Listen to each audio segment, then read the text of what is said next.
tactically, I hate this league. I want to see some decent teams, but I can't see it happening at the moment.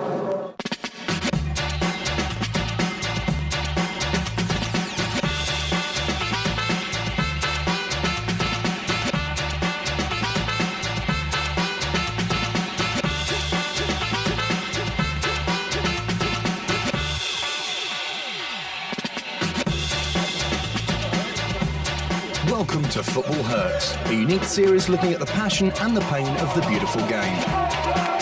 Each week we'll be looking at the highs and the lows of British grassroots football and get a taste of the blood, sweat and cheers prevalent to the game we all love and hate. It's football, and football hurts. We'll be shadowing the fortunes of the remarkable AFC Wimbledon, the club founded by local fans in defiance of big business. But after 2 seasons of near misses, can the Wombles gain promotion up to the Conference League? And how far will they get in their FA Trophy ambitions? Taking only a single point away from their last 2 matches, dreams of automatic promotion are slipping away from the Dons. 3 points, that's all we want, even if it does leave football. Can the Wombles get back their winning form? With 2 home matches ahead, there's all to play for this week on Football Hurts.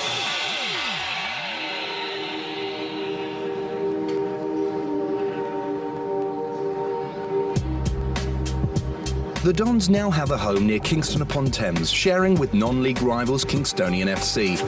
It's early morning at the Kingsmeadow ground, and matchday preparations have already begun.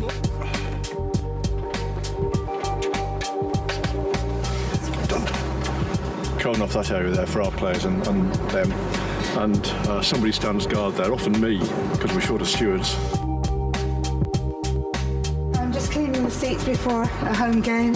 We haven't had a home game for a couple of weeks, so the pigeons decorate the seats for us. So I think there's about 30 seats that need doing regularly. The pigeons seem to have a favourite spot for a week and then change their minds. This steward, who's Paul, but commonly known as Pooh Bear, he's one of the unsung heroes, because he's always here, even before me. None of them are paid, they're all volunteers, so yeah. That's people like the turnstile operators, half the stewards, people selling golden goals, people collecting the cash, counting it, programme sellers, the club doctor. The last time I counted on a match day was about mid-80s. Here's a big smile. Most of the volunteers who work on a match day actually also buy a season ticket, which I think is phenomenal. It's just quite extraordinary. Big job now, getting rid of the recycling. Because it's great fun. Wouldn't you like to be part of a football club? Most of us would. And here I am, my lifetime dream.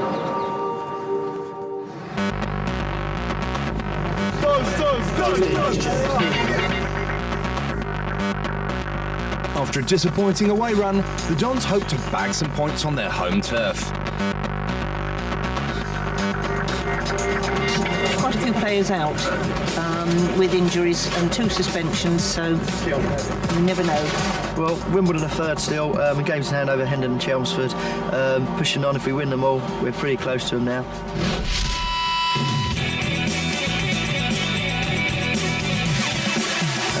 Tonbridge are third from bottom, so although they're in relegation, they're going to be fighting hard out there. Not going to be as easy as a trophy game. They've got a lot of players that were cup-tied there. They're back today, like Cole Rook is going to be a handful today.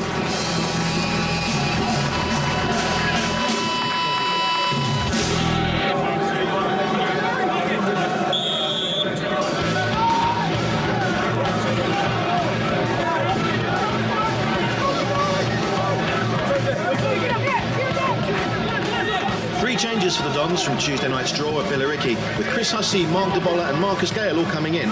And having been cup-tied for that FA Trophy encounter, John Mayne leads the Dons attack, hoping to put his former club through a whole world of pain.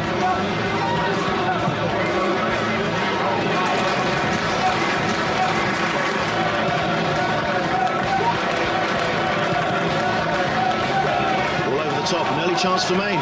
Oh, but he's well thwarted by Matt Reed. Here goes DeBolla now, on for Finn. Shot comes in from Finn, it's saved by Reed. The ball's going to break now for Ferguson. And he squares it for John Mayne. And that's the opening goal for AFC Wimbledon, just 8 minutes gone, and Tunbridge Angels left on standby as the Dons get plugged in to Maine's power.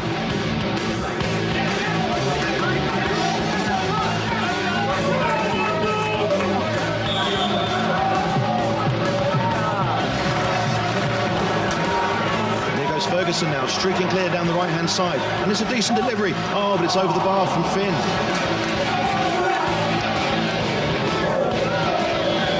And that's a free kick to Tunbridge Angels, around 25 yards from goal, and a moment of real danger here for the Dons.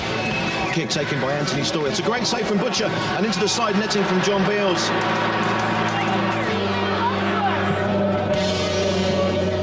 Played in by Chris Hussey, and for the second time this afternoon, John Main bites the hand that used to feed him. Oh, and Debola goes down under challenge, and that's got to be a red card for Carl Rook. The referee with plenty to deal with here, but unbelievably in the end, it's only going to be a yellow card. Long throw in from Tunbridge, right away across the area. Oh, and that looked odds on to be a goal back for Tunbridge. Not a bad start, take it. Building it, I suppose. So 2-0 to the Dons end as Tunbridge Angels kick off the second half.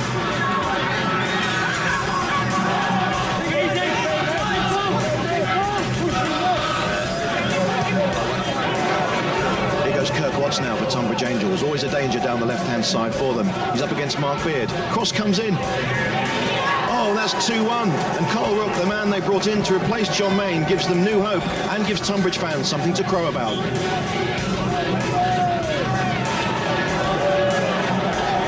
It's a real battle out there now between the two sides. Tempers starting to fray. Oh, and the referee about to add another name to his notebook. Ladies and gentlemen, hopefully the football will be resuming shortly. End looking dangerous down the right-hand side, looking to restore their 2-goal lead. Chance now for Gale. Oh, what a shame.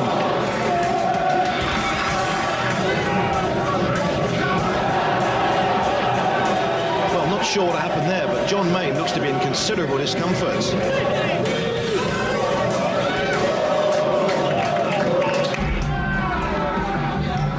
Real concern amongst the Dons fans. John Main, who scored twice this afternoon, looks as though he's going to take no further part, and that's not the side that Dons fans wanted to see. Oh, good turn by Gale on the edge of the area. Oh, but he's fired it wide. Here goes Ferguson now, this time down the left-hand side for the Dons. Powerful run towards the penalty area. He's got 3 to aim for, but he doesn't find any of them.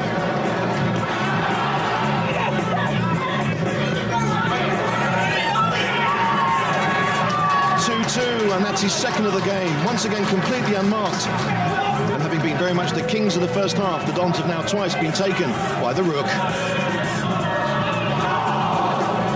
We need another goal. That's it, isn't it? We need another goal now.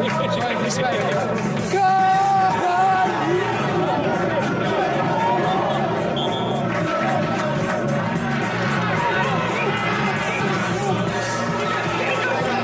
Chris Hussey and Anthony Story battling for the ball. Oh, that's a foul by the Dons man. It's going to be another yellow card, and that really sums up the Dons' frustration this afternoon.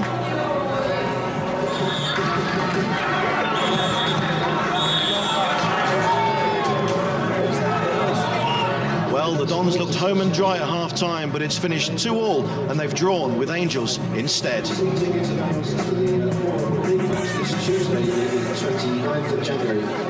Yeah, it don't look good, does it? Especially when you lose. We feel like we've lost.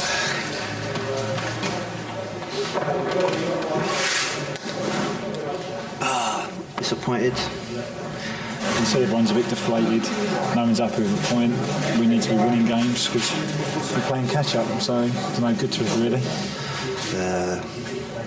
Didn't get into it until the second half, really. And then by then it's 2-2 and a bit too late as well. We seem to be picking up a few little niggles here and there at the moment, and suspensions. It's that time of year now, it's after Christmas, we're playing. We've got a lot of games, so this is where we have got a big squad, so that's where it's going to come into play. If we have to, we might have to go and get a few more bodies in on loan and such. But yeah, you've got to deal with it, innit? So that's the way it is. I don't know what happened in the second half, but we certainly weren't the same team. 2 soft goals and 2 points dropped. Not very good at all. It's football, I suppose. What happened to your foot? I think I've broke a bone now and got to go to hospital. One of them, it's unbelievable, 2-0 up at half-time and not winning, and seeing our star striker strapped up and everything is just like, what can you do, eh? Coming up next on Football Hurts, manager Terry Brown tries to fill the holes in his injury-ridden squad before a gruelling league game at home. And we meet the fans who just can't get enough. I thought it was great to have loads of Wimbledon fans playing with each other.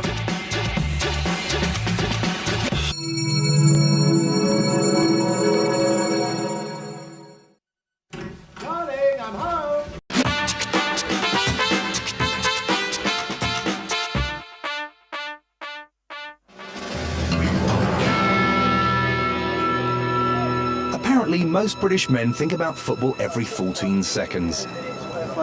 And Don supporters are no exception. I've got a slightly reduced squad from the last cup game we played, lads. The subs should get a game, yeah? Literally just got through the next round to the next round of the cup. It's supporters, all from England, Scotland, all playing against each other. Very hard competition, a lot of good teams in it. Trigger, who scored the first ever goal for AFC Wimbledon, is actually one of our players now. He's not as fit as he used to be. Just want to play football, really, you know? Just don't matter what time it is, we'll play. Whether it's 9 in the morning, 9 at night, we'll play.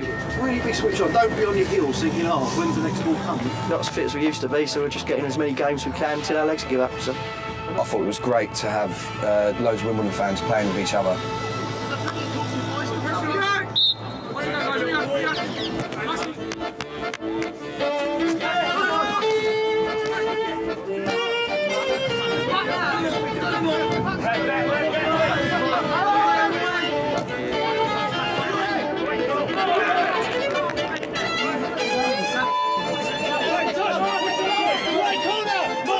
I supported Wimbledon from the age of 9 when we were yo-yoing between the 3rd and 4th divisions. You know, it was my local team. It was a walk down the road with my granddad, my dad, and then all of a sudden they move it up there. I've not abandoned my club. I'm still supporting my local team. It's my local team that abandoned us. Every time Terry writes the team up on here, various different combinations of teams, and then there's a discussion and a debate, which I don't take part in because I'm not a football man. But I just ask why we got the name of a player that we haven't already signed. That's the sort of question I ask. But whenever Terry writes the team in green, when he wrote in green, we lost.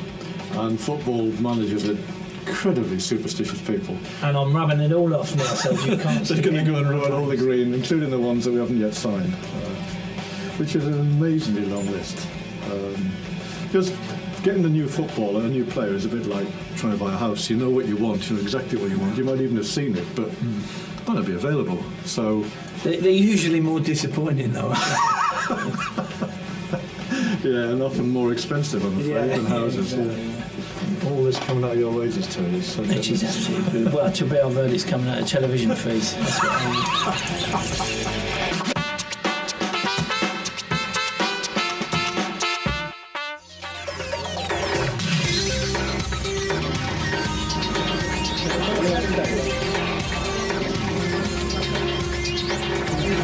A draw at home to the Tonbridge Angels on Saturday means that the Dons have only taken 2 points out of 9 in their last 3 games. I want to see AFC Wimbledon this evening getting 3 vital points to repair the damage of Saturday. Tonight, they play at home to Boreham Wood in a league game they must win in order to put their season back on track. And to give them a chance to catch league leaders Chelmsford City.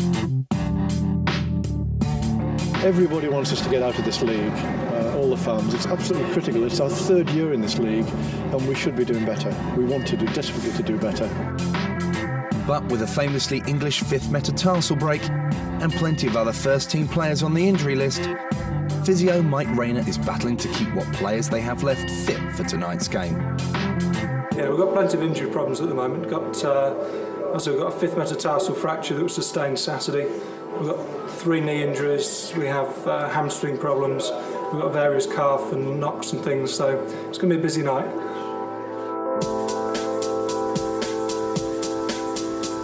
walking about and that, it's okay. As soon as I start to run, it's sore. And I played, as I say, played a bit Saturday, and I've been like a 90-year-old for the last 2 days, so I've just got to rest it now, hopefully in time for Saturday. Massive game, massive game.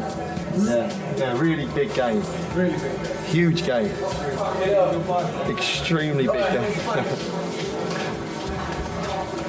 With an injury-ravaged side, manager Terry Brown decides to go with a 4-3-3 formation, with Ferguson playing up front and on loan keeper Pullen making his debut appearance for the Dons.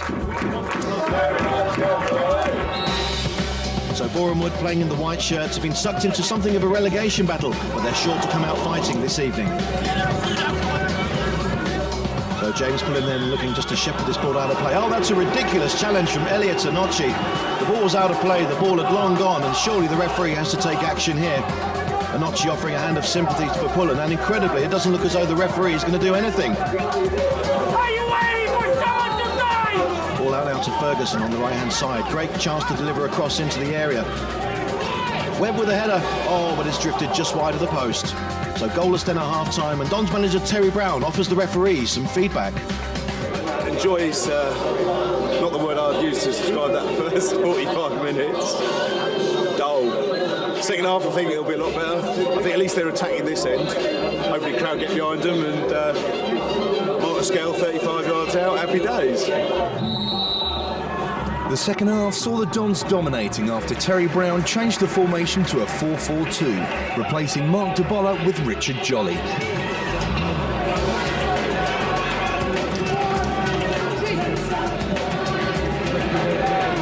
Here's Salmon now with a chance to deliver another cross. Oh, that was another good chance for Webb.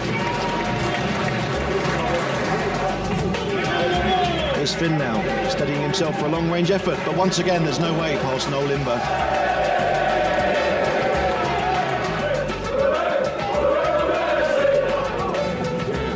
Once again, Boreham Wood able to turn defence into attack. Here goes Archer now down the left-hand side, taking on the Dons defence, cutting inside and going for goal. Oh, and what a goal by Leon Archer, who hits the bullseye with an arrowing shot to leave the Dons quivering. There's Hatton now, great ball through for Jolly, real chance for the equaliser. Oh, and goalkeeper Noel Limber once again the scourge of the Dons. And there's the final whistle. It's 1-0 to Boreham Wood on another hugely frustrating night for the Dons.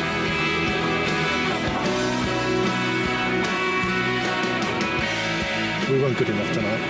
They're in the bottom six or something, man. If we're talking about going up, we need to be knocking these sides over 4-5-0, really. Critical time for us as well, after winning 7 on the bounce, to go now, have a little dip in form. It's not nice. I don't want to get out of this poxy league. I hate this league, and I want to see some decent teams. I can't see it happening at the moment. As the teams and fans digest tonight's loss, the referee's decision-making soon comes into question.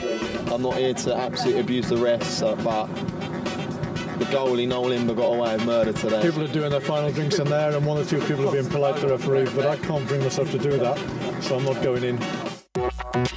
Having won only 2 points out of their last 4 games, Wimbledon have hit a very poor run of form. And with injuries mounting, they need to dig deep to keep their promotion dreams alive. Yeah, I'm always hurting when we get beat, always hurting. But I'm a grown man, live to fight another day, bring it on. Next time on Football Hurts, we'll see if the Dons pull off a giant killing against conference heavyweights Torquay United in the 3rd round of the FA Trophy. And will fresh blood invigorate the Dons squad and help them back the precious league points they need? Blood, sweat and cheers, all to come next time on Football Hurts. By the way, the 2 forwards look great, mate. Yeah, they look bright, don't they? Smashing, don't they? Yeah, got some pace.